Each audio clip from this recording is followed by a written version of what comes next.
Roger Deakins nace y crece en Torquay, Inglaterra, el 24 de mayo de 1949. Estudia diseño gráfico y posteriormente se centra en la fotografía.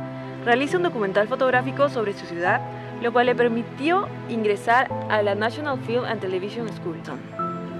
En 1991 colabora para la película Barton, lo cual le permite convertirse en un director fotográfico mundialmente reconocido, ayudando a los hermanos Coen. En relación a los premios que ha recibido, The American Society of Cinematographers lo reconoció por su trabajo en Sueños de Libertad. Obtuvo nominaciones por las películas Fargo, Kundun y Oh Brother Where Art Thou.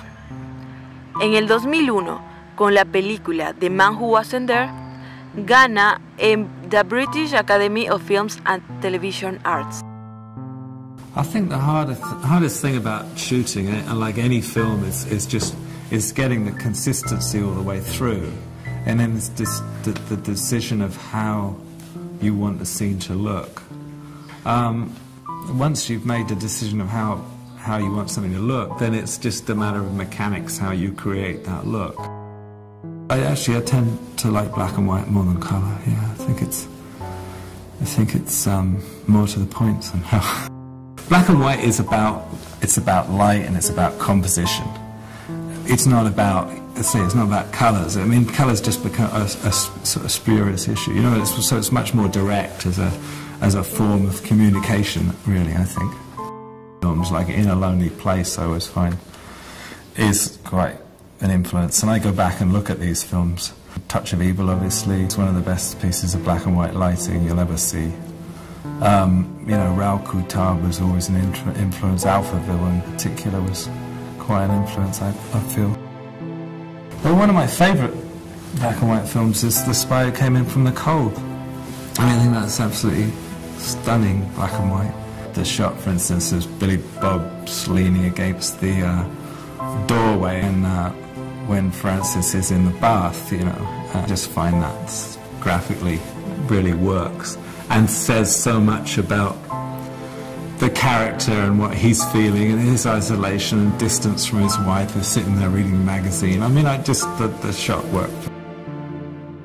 If we do this sort of hard shaft of sunlight, it's like, you know, because Einstein was talking about you know, light, and Werner Herzenberger, when he's talking about, it's very much about particles and, you know, all that. So we had something really graphic, you know, shaft of sunlight, and he's kind of bleaching out. Yeah, I thought that kind of worked pretty well. And we wanted it to look slightly B-movie-ish in a way, you know, it didn't want to look pretty and dramatic and totally realistic.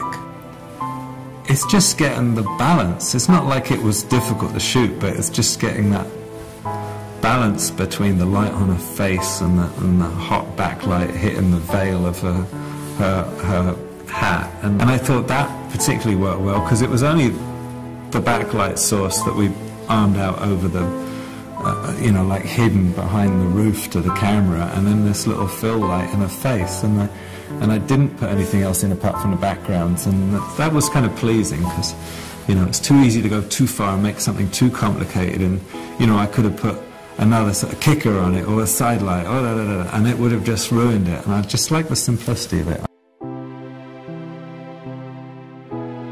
I mean, No Country was a kind of modern western, I felt, and I'd done Assassination of Jesse James a few years before, which kind of was one of my favourite experiences in terms of, you know, cinematography. The three of them actually are very, very different types of western, you know, and I've always loved westerns. But the idea of that setting and that kind of the harshness of the environment.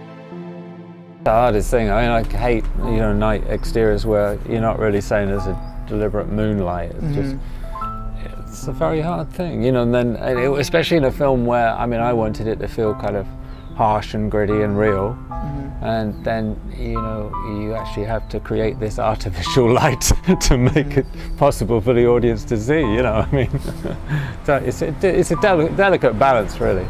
Contrast the heat of the daylight and the darkness of the interiors, like, you know, the cabin right at the end. You wanted this feeling of this really dark interior, but this blinding light still outside, but still able to read detail in the landscape outside the windows, but actually feel the heat.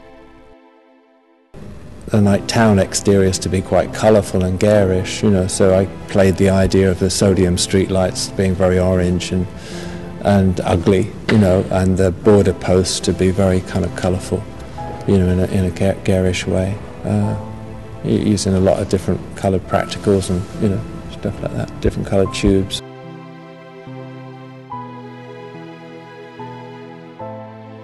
Jean-Pierre Melville and Antonioni people, I mean, their kind of style of filmmaking, where they use the camera, where the shot actually is saying much more than the dialogue or even the acting is doing. You know, it's to me, it's a much more advanced way of filmmaking. There's a tendency to confuse technique with content. You don't want to get between the audience and that performance, and that's always been my philosophy of cinematography. And when sometimes I see cameras doing these amazingly elaborate things, I think, well, why?